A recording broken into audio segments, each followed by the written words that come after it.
সুপ্রিয় দর্শক মণ্ডলী, আজকে আমরা আপনাদেরকে মক্কা ও মদিনার আরও একটি পুণ্যময় স্মৃতিবিজড়িত জায়গা বদরে নিয়ে যাব। বদর মদিনা মুনাওয়ারা থেকে দক্ষিণ পশ্চিম দিকে প্রায় 150 কিলোমিটার দূরে। এই বদরেই মহানবী সাল্লাল্লাহু আলাইহি ওয়াসাল্লামের সঙ্গে কাফের মুশরিকদের সর্বপ্রথম সংঘর্ষ হয়েছিল, এক রক্তক্ষয়ী যুদ্ধ হয়েছিল, যেখানে হারাতে হয়েছিল হুজুর সাল্লাল্লাহু আলাইহি ওয়াসাল্লামের প্রাণপ্রিয় 14 জন সাহাবীকে। বদর আর 10 কিলোমিটার। হ্যাঁ প্রিয় দর্শক, এখান থেকেই বদর শহরটি আর মাত্র 10 কিলোমিটার বাকি আছে। আজ বদর দিবস। এই বদরকে কেন্দ্র করেই মহানবী সাল্লাল্লাহু আলাইহি ওয়াসাল্লামের প্রতি আল্লাহ পাক পবিত্র কোরআনে অনেক জায়গায় আয়াত নাজিল করেছেন বদরের নাম ধরে, এবং এই বদরেই পাহাড়ের উপরে মহানবীকে সাহায্য করার জন্য আল্লাহ পাক ফেরেশতা নাজিল করেছিলেন। বড় মর্মান্তিক হচ্ছে, এই বদর প্রান্তেই হুজুর সাল্লাল্লাহু আলাইহি সাল্লামের কলিজার টুকরা 14 জন সাহাবীকে সমাহিত করতে হয়েছে, তারা এখানেই শহীদ হয়েছেন। আরও বড্ড মজার খবর হলো, এই বদরেই 2 জন অপ্রাপ্তবয়স্ক বাচ্চার কাছে আবু জেহেলের মতো পাপাত্তা নিহত হয়েছিল, সেও কিন্তু এখানেই আছে। বদর শহরে ঢুকে পড়লাম। ফারুক সাহেব, খুব ছোট্ট একটি শহর, জনসংখ্যাও তো দেখছি না, লোকজনও রাস্তাঘাটে নেই। হ্যাঁ, ভাবতে অবাক লাগে, তেমন লোক দেখা যাচ্ছে না। কত হবে আর, শহরটির আয়তন 5-6 কিলোমিটার। এই সেই মসজিদ, মসজিদে আরিস এর নাম। এখানেই বদরের যুদ্ধক্ষেত্রের পাশেই এই জায়গাটাতেই মহানবী সাল্লাল্লাহু আলাইহি সাল্লাম তাঁবু করেছিলেন। এই তাঁবুতেই তামাম রাতভর হুজুর সাল্লাল্লাহু আলাইহি সাল্লাম যুদ্ধের বিজয়ের জন্য কেঁদেছেন। আমি যেখানে দাঁড়িয়ে আছি এই মসজিদটাতেই বদরের যুদ্ধের আগের রাতে আমার নবীজি সাল্লাল্লাহু আলাইহি ওয়াসাল্লাম সারা রাত ভর কেঁদেছেন। আমার নবী বলেছেন, হে আল্লাহ, এই যুদ্ধে যদি মুসলমানদের পরাজয় হয় তাহলে আর তোমার নাম নেবার কেউ রইল না। আল্লাহ তাআলা ভোরবেলা নবীজি সাল্লাল্লাহু আলাইহি সাল্লামকে বিজয়ের সংবাদ দিয়েছিলেন এখানেই। এই রাত্রে আমার নবী যুদ্ধের আগের রাত্রে ঠিক এখানটায় কেঁদেছেন সিজদায় গিয়ে। সেই জন্য একটি মসজিদ এখানে হয়েছে।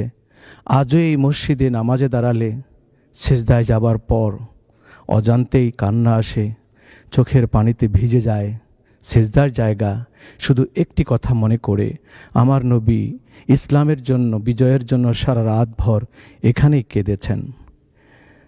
আল্লাহ রাব্বুল আলামিন নবীজির চোখের পানির সেই ইসলামকে সারা বিশ্বে পৌঁছিয়ে দিয়েছেন, আমার দেশ বাংলাদেশেও পৌঁছিয়ে দিয়েছেন এই ত্যাগ তিতিক্ষাই কান্নার বিনিময়ে। সুতরাং ইসলামকে আমরা কতটুকু মূল্যায়ন করতে পেরেছি, নবীজির চোখের পানির কতটুকু মূল্যায়ন করতে পেরেছি, সেটাই আজ আমাদের বিবেকের কাছে প্রশ্ন। আমরা চলে গেলাম মসজিদ ছাড়িয়ে, হুজুর সাল্লাল্লাহু আলাইহি ওয়াসাল্লামের তাঁবুর জায়গা ছাড়িয়ে যুদ্ধের ময়দানের দিকেই চলে যাচ্ছে।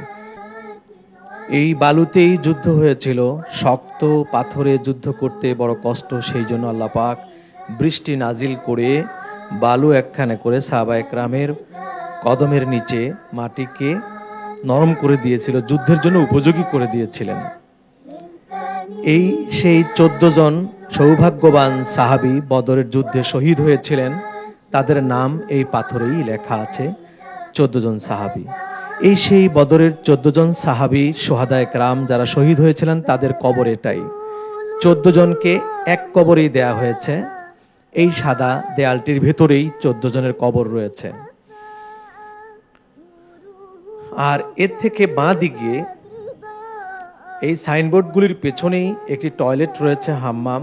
এখানেই আবু জেহেল মরেছিল এবং তাকে সেখানেই মাটির নিচে গেড়ে রাখা হয়েছে। তার ওই কবরের উপর দিয়ে এখন টয়লেট চলছে।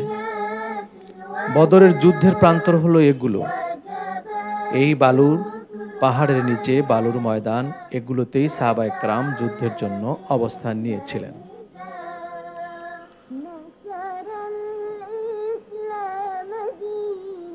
একটু আগে আপনাদেরকে এই মসজিদটির কথাই বলছিলাম। এখানেই ছিল সাহাবায়ে কেরামের শিবির। এই মসজিদের আশেপাশেই সাহাবায়ে কেরামের তাঁবু, এবং এটাই ছিল এই মসজিদটির, এই জায়গাটাই ছিল মহানবী সাল্লাল্লাহু আলাইহি ওয়াসাল্লামের তাঁবু। 17ই রমাদান বদর দিবস। এই দিনেই আজ থেকে 1500 বছর আগে রমজানের 17 তারিখে কাফের ও মুসলমানদের মধ্যে যুদ্ধ হয়েছিল। এই যুদ্ধে মুসলমানদের বিজয় হয়েছিল, কাফেরদের চূড়ান্ত পরাজয় হয়েছিল। আর তা সবকিছুই মহানবী সাল্লাল্লাহু আলাইহি সাল্লামের দোয়ার বরকতে।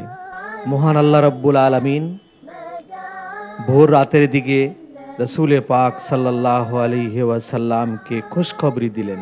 ওয়ামা জাআলাহু আল্লাহু ইল্লা বুশরা লাকুম ওয়া লিতাতমাইন্না কুলুবুকুম বিহি ওয়ামা আন-নাসরু ইল্লা মিন ইনদিল্লাহিল আজিজিল হাকীম। এই পাহাড়ে নাজিল হয়েছিল আল্লাহ পাকের ওয়াদা মোতাবেক ফেরেশতারা। যুদ্ধ হয়েছিল এই ময়দানে। আল্লাহ বলেন, إذ تقول للمؤمنين ألن يكفيكم أن يمدكم ربكم بثلاثة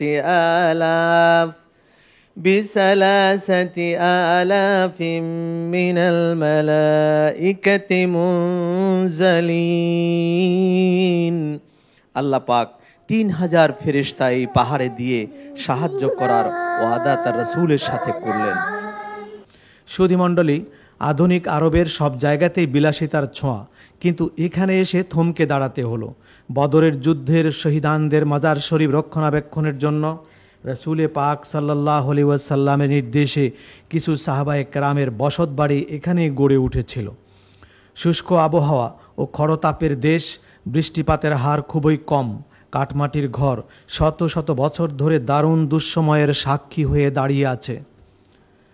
পৃথিবীর শ্রেষ্ঠ মানুষগুলো, নবীজির সঙ্গে যারা বেহেশতের শ্রেষ্ঠ জায়গা পাবেন, এই জরাজীর্ণ মৃত্তিকা কুটিরগুলো তাদেরই বাসস্থান।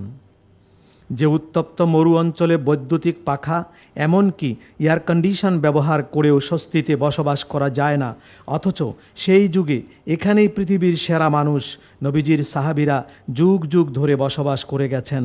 কারণ খুঁজলে একটাই পাওয়া যাবে, আর তা হলো তারা পৃথিবীর সব কিছু ভুলতে পারতেন, কিন্তু আল্লাহ এবং তার রাসূলকেই শুধু ভুলতে পারতেন না।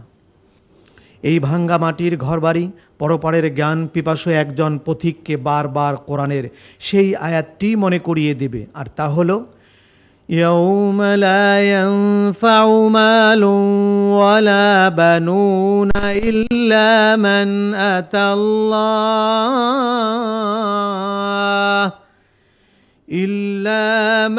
আতাল্লাহ বিকলবিন সালিম وَأُزْلِفَتِ الْجَنَّةُ لِلْمُتَّقِينَ। আর সেদিন মানুষের ধন সম্পদ এবং সন্তান সন্ততি কোনো কাজে আসবে না, তবে আল্লাহর দিদারের প্রশান্ত আত্মা সেই পাবে সব সাফল্য। আর সে সাফল্য কি? কিয়ামতের দিন তাদের সামনে বেহেশতের নীড় সেই জান্নাতকে উপস্থিত করানো হবে। 1500 বছর আগে বর্বর যুগে পাহাড় পর্বত পেরিয়ে গিরিপথ দিয়ে এসে বহু কষ্ট করে হুজুর সাল্লাল্লাহু আলাইহি ওয়াসাল্লাম সাহাবায়ে কেরামদেরকে নিয়ে ইসলাম রক্ষার জন্য এবং শান্তি প্রতিষ্ঠার জন্য, ইসলামী আদর্শ প্রতিষ্ঠার জন্য যে ত্যাগ স্বীকার করলেন, সাহাবায়ে কেরাম শহীদ হলেন, আহত হলেন, সব কিছু হারালেন। এই ত্যাগ স্বীকারের বদৌলতে আজ আমরা ধর্ম ভোগ করছি। আমাদের এত দূর পর্যন্ত এসে পৌঁছেছে ধর্মীয় আলো। কিন্তু এতদিন পরে একবিংশ শতাব্দীতে সবচেয়ে বেশি আধুনিক সভ্যতার যুগে সব রকম সুবিধা পেয়ে, সুবিধার সর্বোচ্চ আসনে আমরা পৌঁছে ইসলামের জন্য আমরা কি করতে পেরেছি? ইসলামের সঠিক মর্যাদার আসনে আমরা কতটুকু ইসলামকে সমাসীন করতে পেরেছি?